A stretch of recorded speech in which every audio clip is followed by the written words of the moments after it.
ñu seetaan li waxtaan si. It's rather unfortunate, just closing from GRTS from a program on our neighborhood watch, and you were there with me when we had the sound, the usual sound when they are stunning, drifting there. And I told my driver, like you said, they are the ones. Then I told my driver, let's go. So we were there seeing them. When they saw us close, then they turned as if nothing happened. Then we followed. We ran after them.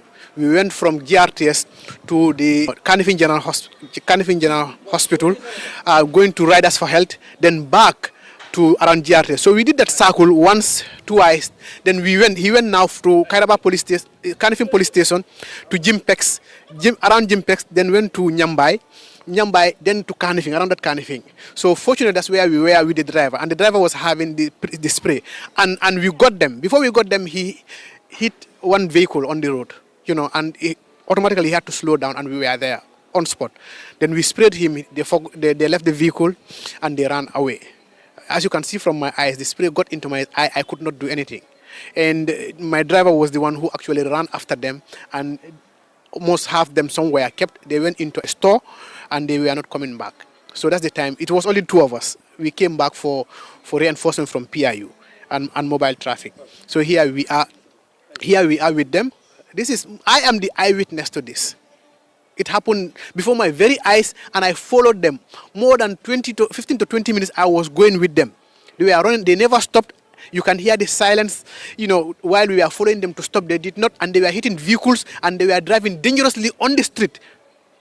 Everybody, even other vehicles, we are trying to stop them, but they have to dive to avoid them. And this is what has been happening until at a point where they could not, because they hit a vehicle and they had to stop. And there we got them, and the whole community came out to support us. That affects all of us, because any one of us could be a victim. Because playing around with vehicles, stunting, drifting on the road, vehicles are coming, they have to stop for you. If not, you can hit them. Even people, pedestrians who are on the way, you can hit them. You can lose control. And we have seen it here. Less than 3 months ago, around Manjai, somebody was hit, 4 of them. One of them died immediately. And these are the people who are causing this. So we are going to set an example to them. We'll take them to court. We'll process them accordingly. And we want the rule of law to take place. And I know when things like this happen, people will always call people to appeal and all that. These are students, these are X, Y, and Z. And others would say, Fentebolaji, because they are children of the rich people. They are children of the people in government positions. They are children of people who are on, Personally, I am so passionate about this, because at the end of the day, what is the police doing, or what are the police doing about this? That's what is always on the social media. Everybody is complaining. It looks like the police cannot do anything about these kids. They are going around killing our people, killing Gambians, causing accident, havoc on the road. If they say this is a sport, it's not a sport in the Gambia. If they want to introduce it as a sport, let them use the proper channel. There are proper channel and proper procedures. They can work with government, they can work with ministries or line ministries or stakeholders who are responsible for this. And then when it is a sport, a dedicated place would be identified where they can go and do whatever they want to do there. But they cannot come on our main road and try to disturb the traffic, try to cause havoc on the road and potential accidents and killing people. History is a good teacher. How many people have been killed by some of these people who have been doing this? And at the end of the day, what happened?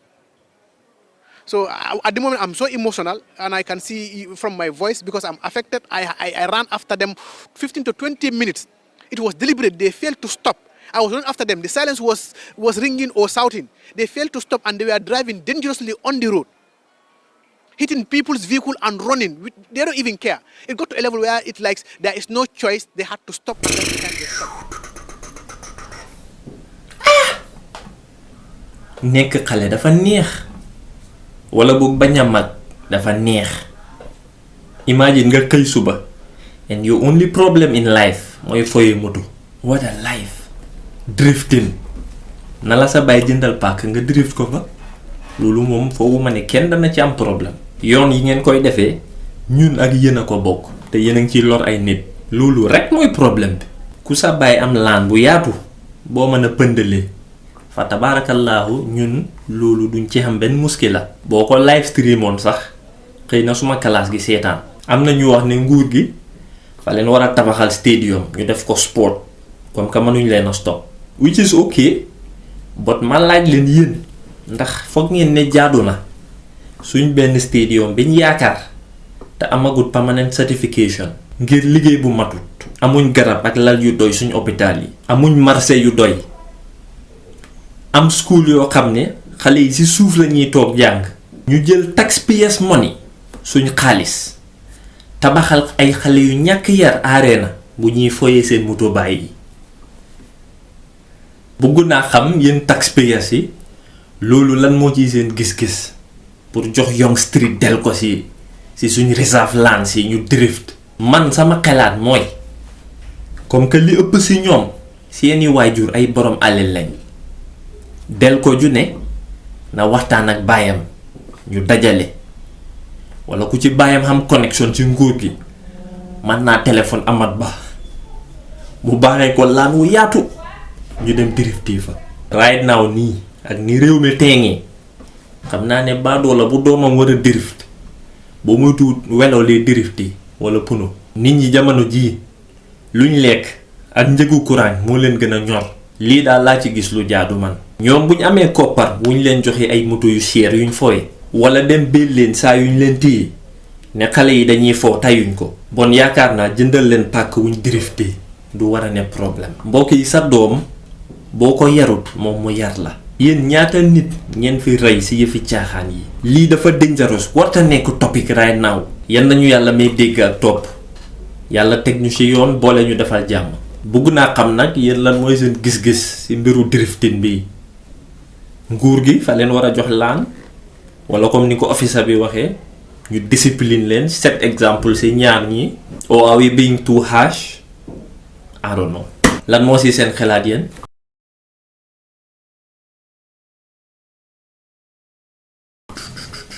Don't forget to like and share. Peace.